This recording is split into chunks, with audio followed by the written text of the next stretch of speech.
আগের ভিডিওতে আমি বলেছিলাম যে একটা অডিও সার্কিটের কাজ করছি। তো আজকে আপনাদের একটা হাই পাস ফিল্টার বানাবো। তার জন্য হাই পাস ফিল্টারের জন্য 4558 একটা আইসি লাগবে। এটা আমি সার্কিটটা রেডি করে নিই, তাহলে আপনাদের সাউন্ড টেস্টিংও করে শোনাতে পারবো। আর এরপরে আপনাদের সার্কিট ডায়াগ্রামও আমি দেখিয়ে দেবো। এই হাই পাস ফিল্টারে শুধুমাত্র আপনি হাই ফ্রিকোয়েন্সিগুলো পাবেন। 10 থেকে 11 কিলো হার্টজের যে ফ্রিকোয়েন্সিগুলো, সেগুলো এখান থেকে শুধু আউটপুট পাবেন। আমার এখানে সার্কিট কমপ্লিট হয়ে গেছে। এখানে এদিকে যে তিনটে তার দেখতে পাচ্ছেন, এটা পাওয়ার সাপ্লাইয়ের জন্য বানিয়েছি। এদিকে গ্রাউন্ড আছে, এটা ground, plus 12 volt, minus 12 volt. আর এদিকে অডিও ইনপুটের পয়েন্ট করা আছে, এদিকে অডিও ইনপুট আর এদিকে অডিও আউটপুট।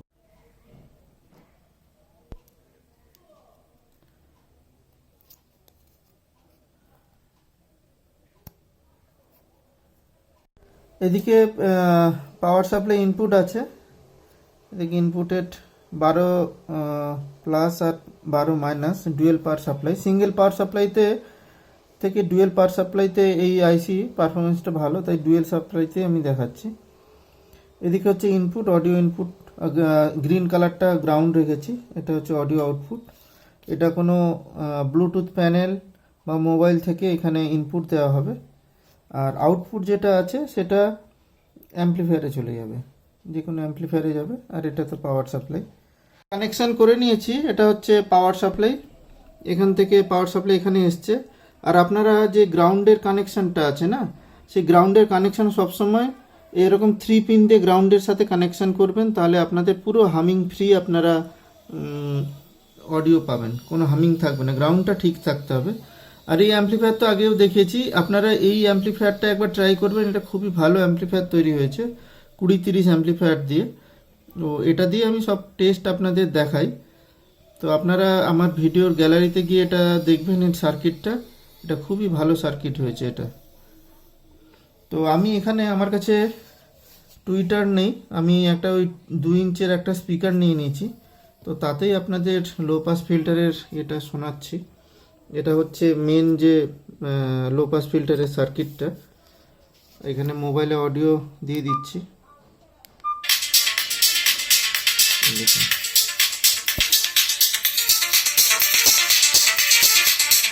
এখানে শুধু শুধু শুধু হাই পাবেন, আর কিচ্ছু পাবেন না।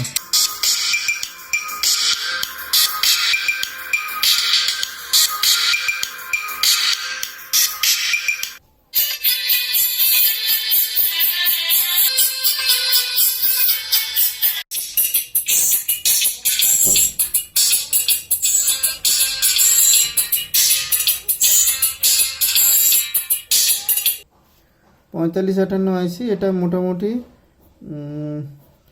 10 kilohertz to 11 kilohertz, 10 kilohertz তো 11 কিলো হার্টজের ফ্রিকোয়েন্সি। আমরা এখানে 4 নম্বর পিন এখানে দিয়ে দিই, মাইনাস 12 ভোল্ট, এগুলো ডিসি। আর এখানে হবে প্লাস 12 ভোল্ট। 8 নম্বর পিন আর 4 নম্বর পিনে হয়ে গেল। এরপরে আমরা 1 আর 2 নম্বর পিন, এই 1 আর 2 নম্বর পিনে আমরা একটা রেজিস্ট্যান্স কানেক্ট করব। 1 আর 2 নম্বর পিনে আমরা 680 কে রেজিস্ট্যান্স ব্যবহার করব, 680 কে। এই 2 নম্বর পিন থেকে আর একটা রেজিস্ট্যান্স আমরা কানেক্ট করব, দিয়ে এটা গ্রাউন্ড করে দেব। এখানে 390 কে আমরা ইউজ করব, 390 কে। এখানে আমরা 680 কে দিতে পারি বা 560 কে দিলেও হবে। এখানে 560 কে দিয়ে দিলে হয়ে যাবে, ঠিক আছে। এইবার 3 নম্বর পিনে আমরা কি করব, এখানে একটা পিএফ কানেক্ট করব, তারপরে আবার একটা পিএফ কানেক্ট হবে,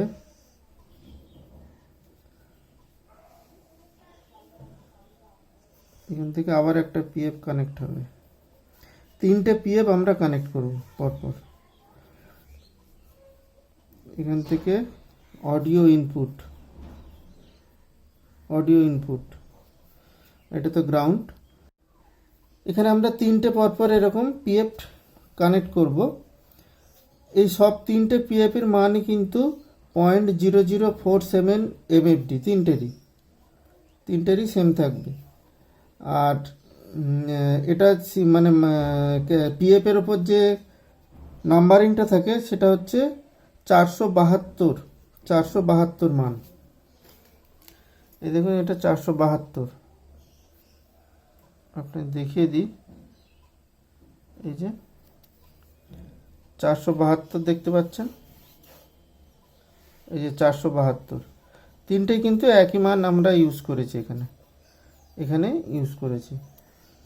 আচ্ছা, এরপর এই যে পিনটা আছে এইখান থেকে আমরা একটা রেজিস্ট্যান্স কি করব, গ্রাউন্ড করে দেব। এই রেজিস্ট্যান্সের মানটা হচ্ছে 4.7K। এই যে এটা, এই যে এটা গ্রাউন্ড করা হয়েছে 2 নম্বর পিন থেকে, সরি 2 নম্বর পিন বলছি, 3 নম্বর পিন থেকে যে গ্রাউন্ড করা হচ্ছে। এই যে এটা পিএফ এখানে ইনপুট দেওয়া হচ্ছে, এই পিএফটাতে ইনপুট দেওয়া আছে। তারপরে যে এই রেজিস্ট্যান্সের মানটা হচ্ছে 4.7K, সেটা হচ্ছে এইটা। তারপরে এখানে আর কিছু নেই, এই 3 নম্বর যে পয়েন্টটা আছে, 3 নম্বর পয়েন্ট থেকে আমি আর একটা রেজিস্ট্যান্স গ্রাউন্ড করব, করে দেবো। এটার মান হচ্ছে 72K, এটা 72K, সেটা হচ্ছে এইটা, এই যে মানটা দেখছেন এটা হচ্ছে 72K আমরা ইউজ করেছি। আর এটা তো আগেই বলে দিয়েছি, এই যে 2 নম্বর থেকে যেটা এসছে এই রেজিস্ট্যান্সটা, এটা হচ্ছে 390K। আর এটা 1 আর 2 নম্বরে যেটা কানেক্ট করা আছে, এখানে 1 আর 2 নম্বরে যেটা কানেক্ট করা আছে সেটা হচ্ছে 560K, এটা হচ্ছে 560K, এটা হচ্ছে 390K, আর এটা হচ্ছে 4.7K, আর এই মানটা হচ্ছে 72K। যদি এখান থেকে আমরা আউট নেব, এই পিন থেকে আমরা অডিও আউট, এখানে হচ্ছে অডিও ইন। এবার আমরা যদি মনে করি যে না আমার এই গেনটা একটু কম লাগছে, তো এই যে আউটটা আছে সেই আউটটা আমরা এই সেকেন্ড অপ অ্যামে আমরা ইউজ করতে পারি, তবে গেন কম হবে না। আর আপনারা এটা, আমি তো ভিডিওতে মনও দেখিয়েছি, আপনারা স্টিরিও করতে চাইলে সেম এই পাশে যা কানেকশন করেছেন ঠিক এই পাশে সেম আপনাকে কানেক্ট করতে হবে। কানেক্ট করলে আপনার তাহলে দুটো অপ অ্যাম্প আপনার ইউজ হয়ে যাবে, লেফট আর রাইট প্লাস লেফট একসাথে হবে। যদি আপনারা এটা বুঝতে না পারেন যে রাইট সাইডটা কিভাবে করব, আমাকে কমেন্টসে জানাবেন, আমি এর ওপর আর একটা ভিডিও বানিয়ে দেবো। তো আশা করি আপনাদের ভিডিওটি ভালো লেগেছে, ভালো লাগলে লাইক, শেয়ার এবং সাবস্ক্রাইব করবেন। দেখা হবে পরে কোনো এক ভিডিওতে।